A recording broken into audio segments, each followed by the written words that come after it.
Bonjour les amis, bienvenue sur commentphotographier.com. Alors dans cette vidéo on va parler, on est en hiver, il fait pas beau, donc j'essaye un nouvel éclairage annulaire que j'utilise pour des portraits, c'est du Yongnuo, c'est des LED. Donc comme il fait pas beau, j'avais pas envie de mettre les néons, donc j'ai voulu essayer ça. Donc ça m'oblige aussi d'enlever mes lunettes, j'ai mis mes lentilles pour pouvoir, j'irai voir un peu ce que je fais. Donc voilà, vous me direz ce que vous en penserez en commentaire de cette nouvelle lumière, cette nouvelle ambiance. Bon après ça sera pas non plus systématique, mais c'est juste un essai. Je vais faire quelques vidéos dans cette petite ambiance, un peu plus complètement différente.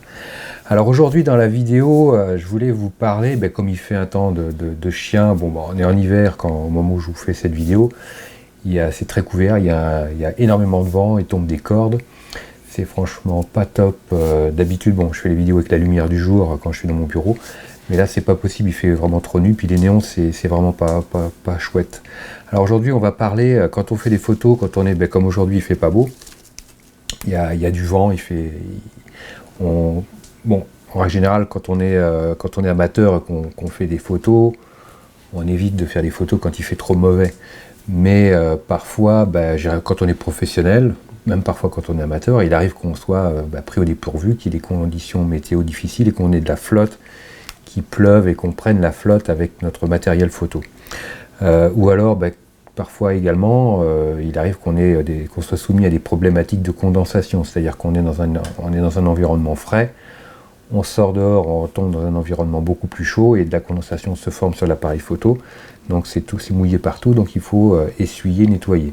Donc je voulais parler de ça avec vous, c'est comment aussi nettoyer, comment protéger le matériel que l'on a pour enlever toute cette humidité résiduelle qui est présente. Alors quand on est en bord de mer, il y a parfois des embruns qui viennent sur l'appareil photo, sur l'écran. Donc comment on fait pour enlever, pour essuyer un peu tout ça? Alors moi j'ai pris une méthode simple. J'ai acheté des serviettes éponges, mais c'est pas des serviettes éponges traditionnelles, normales. C'est du matériel éponge. Quand on voit ça, ça sert pour lustrer les voitures. Donc c'est des serviettes éponges qui sont vraiment adaptées pour des tâches de précision et pour prendre soin d'une carrosserie ou d'un vernis de voiture.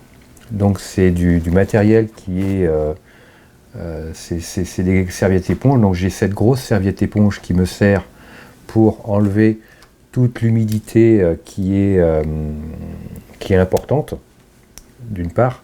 Quand j'ai beaucoup d'humidité sur l'appareil photo, ça me permet d'éponger le plus gros sans abîmer l'appareil photo, même sur la lentille frontale.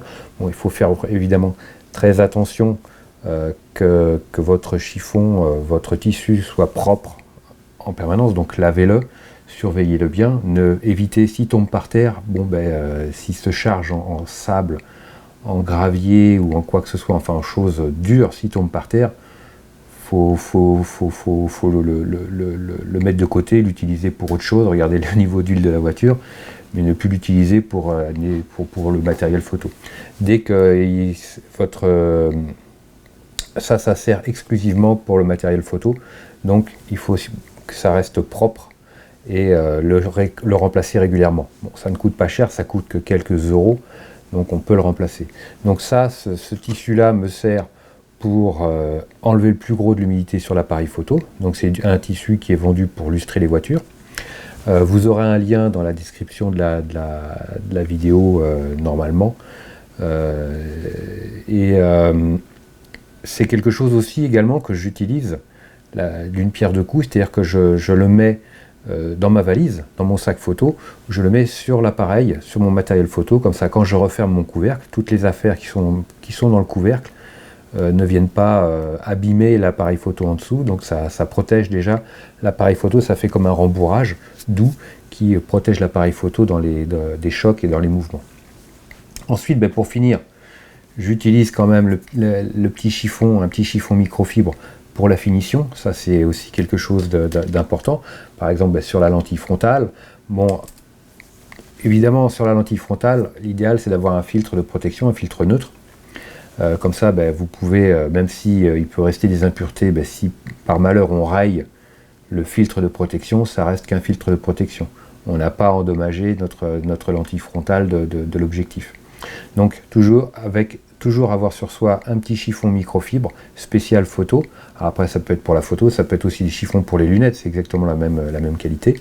Ça va vous permettre de nettoyer, finaliser le nettoyage si nécessaire, pour la lentille frontale, pour l'arrière de l'écran de votre appareil.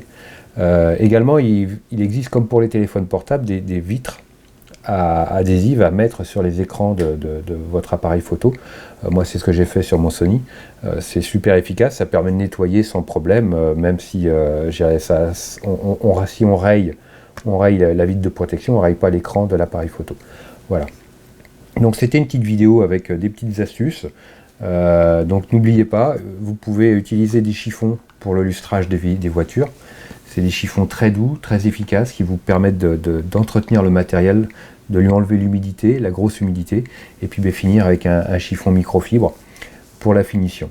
Voilà, comme ça vous êtes protégé, vous pouvez faire vos photos tranquillement, et le matériel n'est pas abîmé, il est entretenu. Voilà, au fur et à mesure. Voilà les amis, moi un petit like, ça me fera super plaisir. Moi je vous like super fort de toute façon, comme d'hab. Merci de suivre la chaîne. Si ce n'est pas le cas, inscrivez-vous pour regarder les vidéos qui sont présentes quotidiennement. Et puis je vous dis à très vite sur commentphotographier.com. Ciao les amis.